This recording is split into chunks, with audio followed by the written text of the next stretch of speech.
오늘의 말씀은 사무엘하 24장 15절부터 25절 말씀입니다. 할렐루야. 오늘 하루도 여러분 삶 가운데 하나님의 은혜와 평강이 함께하길 축복합니다.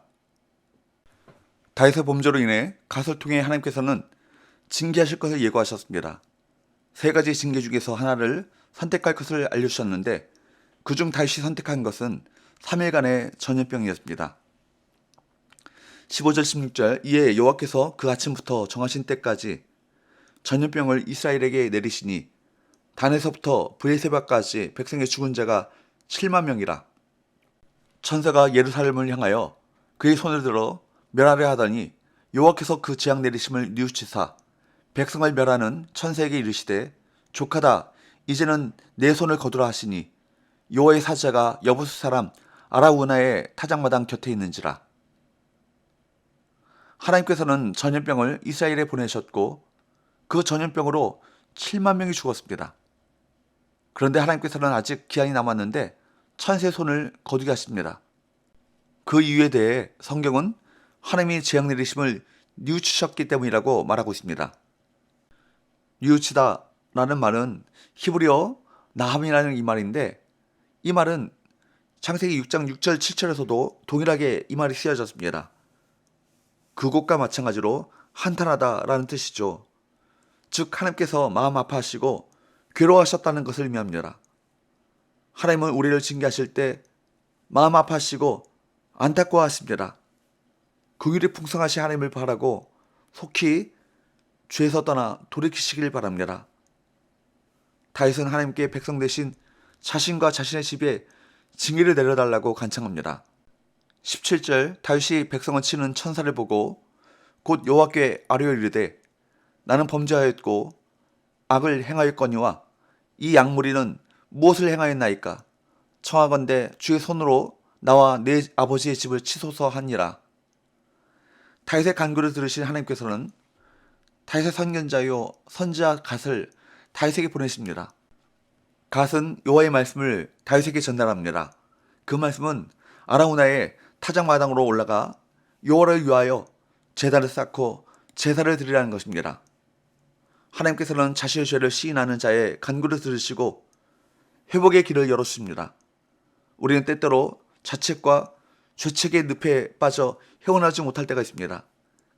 그때 더 깊이 빠져들어가지 말고 하나님의 긍휼을 힘입어 회개와 회복의 단을 쌓아야 할 것입니다.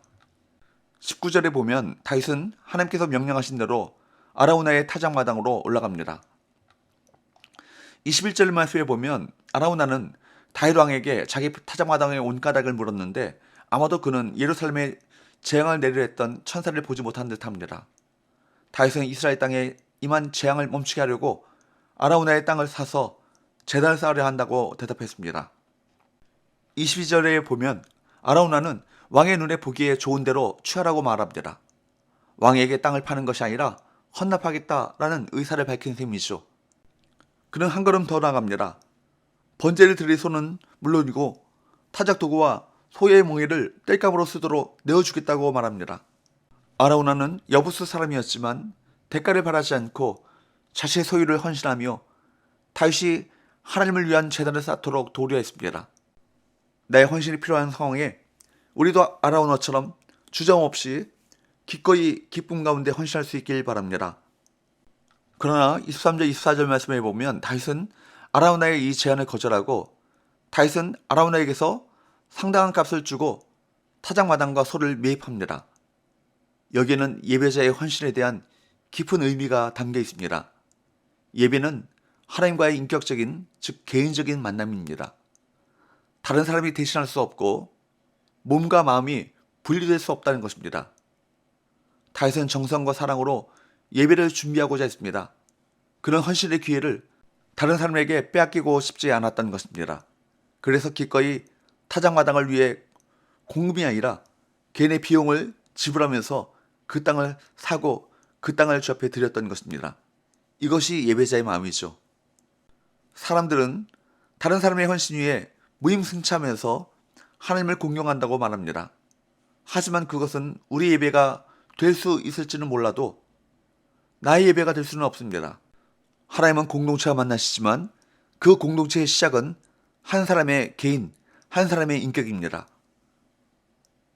나 자신의 무엇을 드리면서 예배를 시작하고 있습니까?